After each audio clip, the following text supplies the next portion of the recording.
자, 오늘 한동훈 법무부 장관에 대해서 사면 얘기도 있었습니다만은 이 검수완박, 민주당이 추진했던 검수완박을 정면으로 뒤집는 여러 가지 이제 대통령 시행령을 내놨습니다. 이 문제와 관련해서 정치권이 또 시끄럽습니다. 자, 얘기 들어보겠습니다.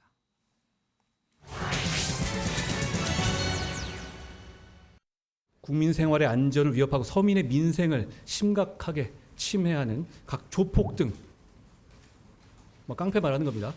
조직범죄에 대한 처벌 공백을 방지하기 위해서 서민을 갈취하는 조폭, 기업형 조폭, 보이스피싱 조직 등 경제범죄를 목적으로 하는 조직범죄를 경제범죄로 규정했습니다.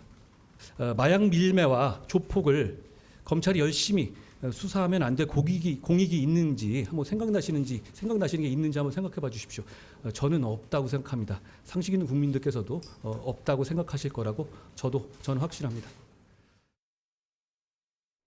한동훈 장관이 너무 설친다. 이런 여론이 굉장히 많습니다.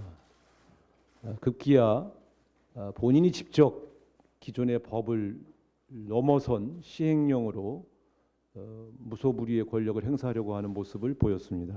소통령이자 차기 대선 주자로 평가받는 한동훈 법무부 장관의 기고만장한 폭주가 끝을 모르고 있습니다. 벌써 두 번째 시행령 쿠데타를 일으키고 있는 행위는 반드시 책임을 져야 할 것입니다.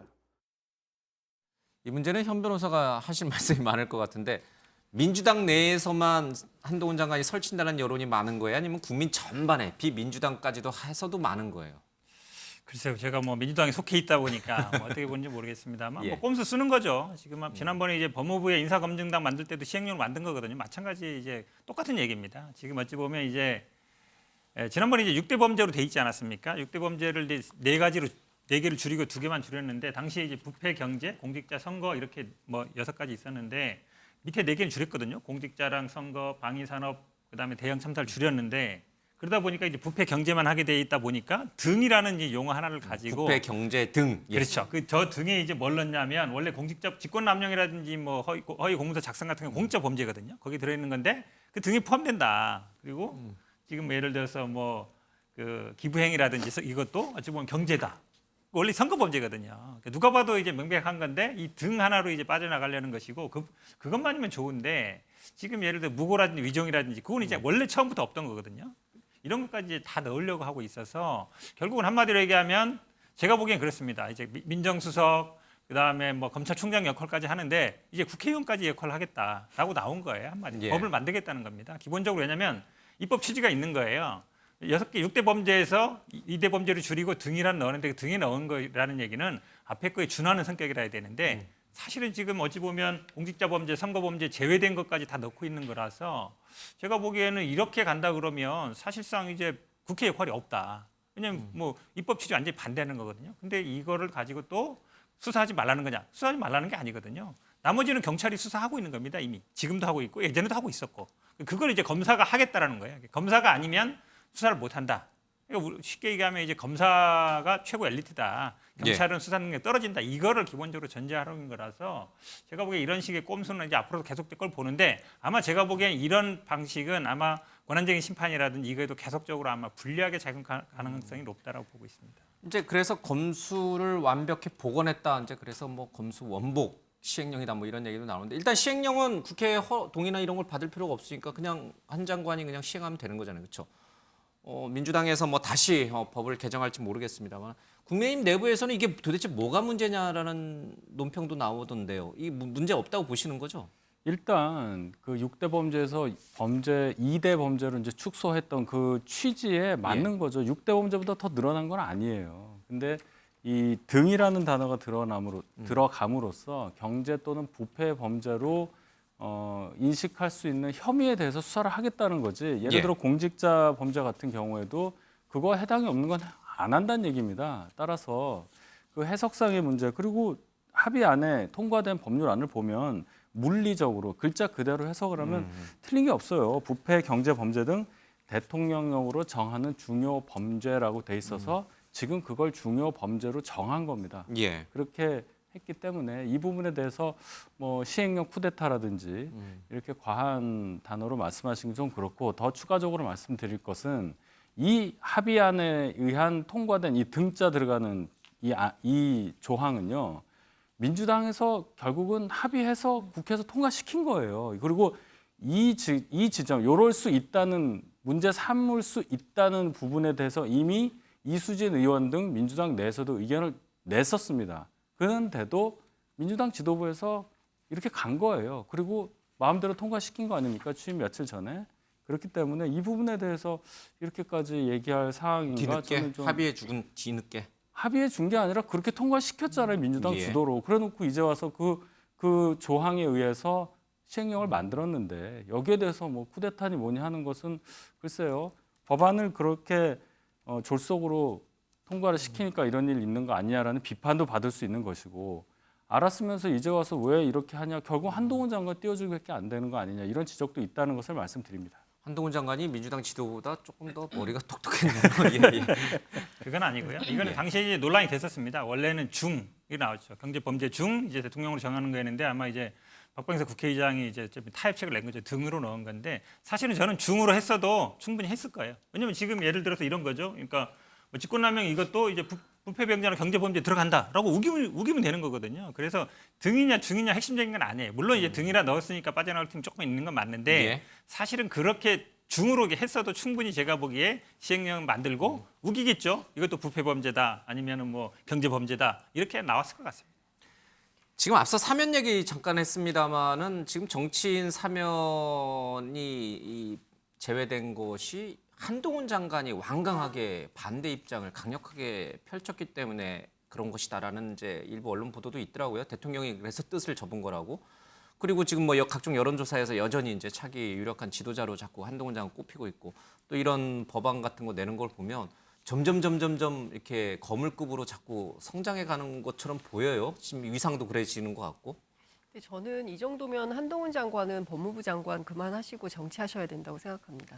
왜냐하면요, 그 대개의 경우는 그 장관은요, 대통령을 보좌하는 일을 하는 것입니다. 그렇기 예. 때문에 차기 지도자 여론조사할 때 전화해서 여론조사 기관에 전화해서 빼달라고 얘기를 해요. 유시민 작가가 그랬고요. 그런 분들이 꽤 많이 있었습니다, 과거에.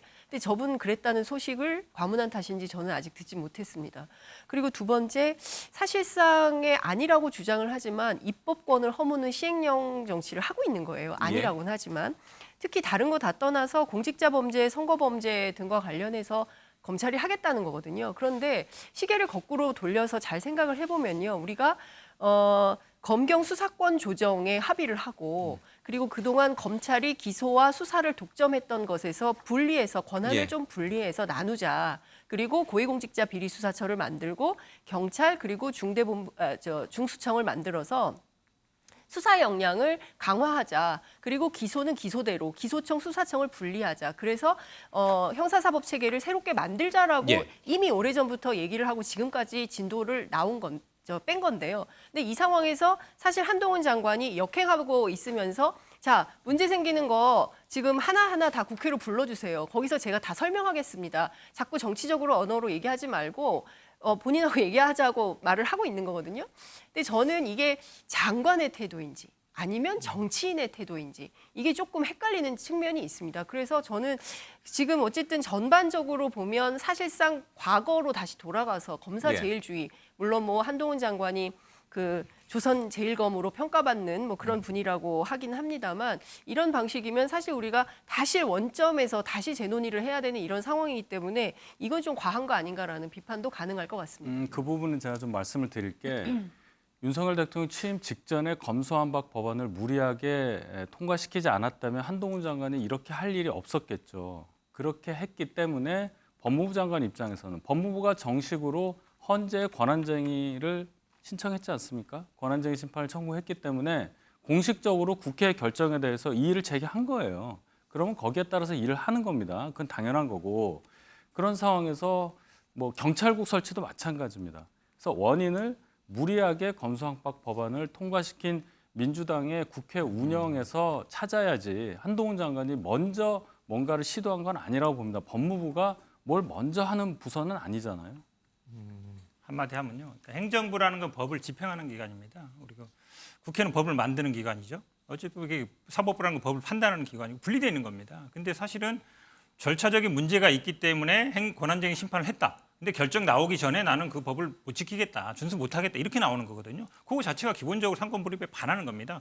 권한쟁의 심판했으면 결과를 기다리고 만약에 거기서 위법하다 그러면 그 절차를 따르면 되는 거예요. 근데 그거는 법무부가 할 일은 아니죠. 알겠습니다. 국회가 할 일이죠. 그러니까 그 제가 보기에는 결정이 한동훈 장관이 기본적으로 행정부 장관으로서의 역할을 하는 게 아니라 사실 국회의원 입법부 역할을 하고 있는 거예요. 그게 어찌 보면 기본적으로 도를 넘는 거죠. 그 결정이 나오기 전에 수사 공백 등 뭔가 행정 처리에 있어서 미흡한 부분이 발생할 수 있는 것을 방치하는 것 또한 장관의 임무는 아닐 거다 이런 말씀 덧붙입니다. 방치될 일 전혀 없고요. 6대 범죄로 줄였을 때도 경찰이 다 수사했습니다. 그걸 알겠습니다. 다시 2대 범죄로 줄인 거기 때문에 경찰이 그냥 수사하게 두면 돼요. 그걸 왜 꼭 검사가 해야 되죠? 알겠습니다.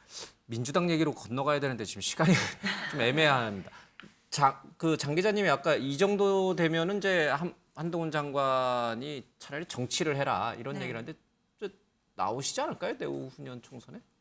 총선이요? 예. 그거는 뭐 두고 봐야 되는 문제고요. 제가 보기에 한동훈 법무부 장관은 윤석열 대통령의 그 정부 하에서 정말 충실한 법무부 장관으로서의 역할을 제 방점을 찍고 있다고 봐요. 잘하고 있다. 근데 저는 그렇게 개인적으로 그렇게 예. 봅니다. 그리고 특히나 지금 국회에서 한동훈 장관의 그 태도가 잘 관련해서 예. 이슈가 많이 나오고 있는데요. 노무현 전 대통령 당시에 이해찬 총리를 보신다면 다시 한번 그 영상을 돌려보신다면 한동훈 장관에 대한 그 태도 문제에 대해서는 민주당이 할 말이 없지 않을까라는 생각이 들어요. 그래서 이 문제는 앞서서 거듭 말씀드리지만 민주당이 무리하게 물어붙인 법에 대한 공백을 메꾸기 위한 법무부 차원에서의 노력이라고 봅니다. 알겠습니다.